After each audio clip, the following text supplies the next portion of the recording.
किसी को ध्यान की दीक्षा देते थे तो सबसे पहले उसको जाति स्मरण के प्रयोग कराते थे। जाति स्मरण क्या होता है, जिसको आज बोलते हैं पास्ट लाइफ रिग्रेशन। ये घटना एक बार जो है ओशो बता रहे थे अपने आश्रम में। वो एक दिन पास्ट लाइफ में गई और अचानक से वो दौड़ते हुए आई तो उसने कहा ये तो कठिन है, ये इतनी आसानी से भूला नहीं जा सकता। ओशो अपनी खुद की घटना बताते हैं जीवन की, और वो ये कहते हैं कि आप कर सकते हैं और ये बहुत कठिन नहीं है, आप इसको आसानी से कर सकते हैं। 30 दिन का प्रयोग, आप बस संकल्पवान हो जाए।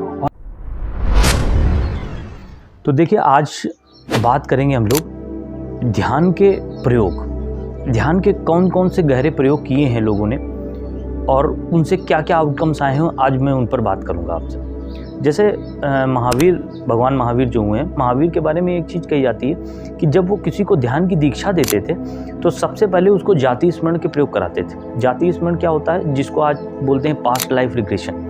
मतलब आपको पिछले जन्म में लेकर जाएंगे और पिछले जन्म में लेकर जाएंगे और पिछले जन्म में लेकर जाएंगे और तब आपको जो है ध्यान की दीक्षा देंगे। अच्छा, इससे फ़ायदा क्या होगा? इससे फ़ायदा होता था कि आप कई जन्म देख लेते थे। कई जन्म में आप कितने अमीर रहे, कितने गरीब रहे, पैसा आपने कितना कमाया, कितनी स्त्रियां भोगी, कितने जो है मिष्ठान खाए, और फिर भी आप देखते थे लास्ट में जाके आपके पास एक इच्छा रही जाती थी। तो जब ऐसे कई जन्मों को आप देख लेंगे तो इससे एक वैराग्य पैदा होता है। आपको लगता है कि जब इतने जन्म में मैं इतनी चीज़ें पाकर खुश नहीं हो पाया, तो इस जन्म में भी मैं अगर कुछ पा जाऊंगा तो खुश होने की कोई गारंटी नहीं है, और इससे वैराग्य पैदा होता था। तो ये घटना एक बार जो है ओशो बता रहे थे अपने आश्रम में, और एक ओशो ने इसका जिक्र किया है। एक संस्कृत की अध्यापिका थी, पढ़ी लिखी थी। उन्होंने ओशो से कहा कि मुझे अपने पास्ट लाइफ में जाना है। तो ओशो ने कहा कि आप पास्ट लाइफ में जा तो रही हैं, लेकिन इसके प्रॉस एंड कॉन्स सुन लीजिए, इसमें दिक्कतें भी आ सकती हैं। उन्होंने कहा नहीं, महत्वाकांक्षी थी, पढ़ी लिखी थी और पंडित थी, अपने ऊपर भरोसा था, अहंकार मजबूत था। उन्होंने कहा नहीं, आप मुझे बताइए, मैं करूँगी। उसने फिर समझाया कि एक बार सोच लीजिए, क्योंकि वहाँ पर जाना आसान है, फिर उन स्मृतियों को भूलना मुश्किल होगा। उन्होंने कहा नहीं, मैं कर लूँगी। तो ओशो ने उनको प्रयोग कराया। कहते हैं कि वो जो है प्रयोग करती रही, धीमे पीछे अपने पास्ट लाइफ में जाती रही। वो एक दिन पास्ट लाइफ में गई और अचानक से वो दौड़ते हुए आई, बहुत ज़्यादा निराश, बहुत ज़्यादा उदास और आंखों में आंसू लिए। उन्होंने कहा कि अब मैं आगे इसको जारी नहीं रखना चाहती और मैं इसको भूल जाना चाहती हूँ। तो उसने पूछा कि आखिर क्या हो गया, आखिर अचानक से आप, अभी तक तो सब कुछ सही चल रहा था।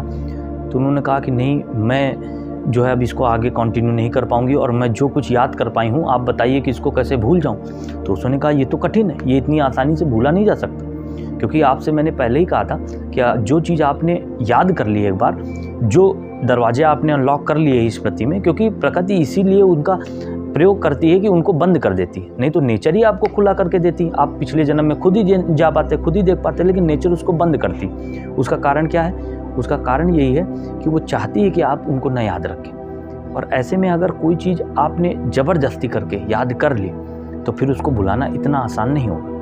तो ओशो ने उनसे पूछा कि आप आखिर ऐसे क्यों परेशान हैं, आखिर क्या बात आपने देख ली। तो उन्होंने कहा कि मैं अपने आप को बहुत पतिव्रता समझती थी, बहुत चेष्ट समझती थी, लेकिन मैं पिछले जन्म में दक्षिण के किसी मंदिर में एक देवदासी थी। मैंने कितने न जाने कितने पुरुषों के साथ संबंध बनाए और मैं बहुत पतित हो गई, और वो सारी स्मृतियाँ एक बार फिर से, मैंने उनको देखा नहीं, मैंने वो लाइफ रिलीव की, फिर से जिया, और इस कारण से जो है मुझे जो है अब इन्हें भूलना है।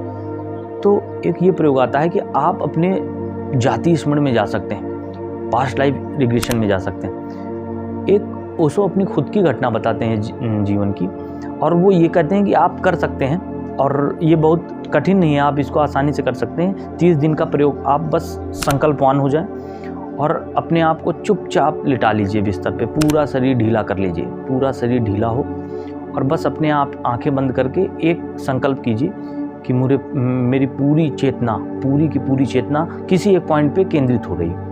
आप चाहें तो उसको हृदय पे केंद्रित करें, सबसे आसानी से वो आपके नाभि केंद्र पे केंद्रित हो सकती है। तो आप चाहें तो नाभि केंद्र पे उसको केंद्रित करा सकते हैं। आप संकल्प करते रहें, एक दिन में नहीं होगा लेकिन एक दिन जरूर होगा। अगर आप इसको ऐसा करते रहें तो 30 दिन या 60 दिन के नियमित प्रयोग से आप देखेंगे कि आपकी पूरी चेतना एक जगह पर स्थिर हो गई, एक जगह आ गई, और फिर थोड़े से संकल्प के प्रयोग से वो बाहर भी जा सकती है। एक बार ओशो ध्यान कर रहे थे एक वृक्ष की डाली पे बैठ के ध्यान कर रहे थे। ज़्यादा ऊंची नहीं थी, लेकिन ज़मीन से थोड़ा सा ऊंची थी। उस पर बैठे हुए थे और ध्यान कर रहे थे। तो बताते हैं कि बहुत गहरा ध्यान लग गया मुझे पता नहीं चला कि कब गहरा ध्यान लग गया और कब मेरा शरीर बिल्कुल ढीला होकर उस डाल से नीचे गिर गया। डाल से जब नीचे गिर गया तो अचानक से उनकी आंख खुली तो उन्होंने देखा कि वो तो ऊपर ही बैठे हैं डाल पे और शरीर नीचे पड़ा हुआ है और एक पतली सी सिल्वर कॉर्ड उनके नाभि से उस सूक्ष्म शरीर तक जुड़ी हुई है। वो तो बहुत घबराए कि आखिर ऐसा कैसे पॉसिबल हो पाया, क्योंकि पहला प्रयोग है और सीधे सीधे आप मृत्यु को देख रहे हैं। घबराने वाला अनुभव होगा और आप बहुत ज़्यादा घबरा जाएंगे। लेकिन कहते हैं कि वहाँ से कुछ औरतें गुजरती थी दूध लेने के लिए। सुबह का समय था, बिल्कुल सुबह हो गई थी, तो 4 साढ़े 4 का समय था। तो उनमें से एक औरत आई, उसने कहा कि शायद ये आदमी मर गया है क्या, और उसने जो है अपने हाथ से उसको छू कर देखा और जैसे ही हाथ से छू कर देखा, कहते हैं कि मेरा सूक्ष्म शरीर तुरंत झटके से उसमें खिंचाया और मेरी आंखें खुल गई। तो उस पर 2 अनुभव उन्होंने बताया। उन्होंने एक तो ये बताया कि आप अपने शरीर से बाहर जाते हैं तो कैसा अनुभव होता है। तो उन्होंने बताया कि वो पहली बार आपको ऐसा लगेगा, पहली बार आप ऐसा फील कर पाएंगे कि आप शरीर नहीं हैं। और दूसरा अनुभव उन्होंने ये भी बताया कि अपोजिट सेक्स से आप बहुत तेज़ी से खिंच जाते हैं। तो इसी कारण से जो है पुराने समय में जब तांत्रिक वगैरह थे तो वो अपने साथ एक स्त्री लेकर घूमते थे। शायद उसका कारण यही रहा होगा कि वो जो है अगर शरीर के बाहर चले जाएं और उसमें उनका बस ना चले तो आसानी से वो वापस आ पाएँ उसके स्पर्श से। और 1-2 प्रयोग और हैं, उनको हम आगे डिस्कस करते रहेंगे। तब तक के लिए बने रहिए साथ।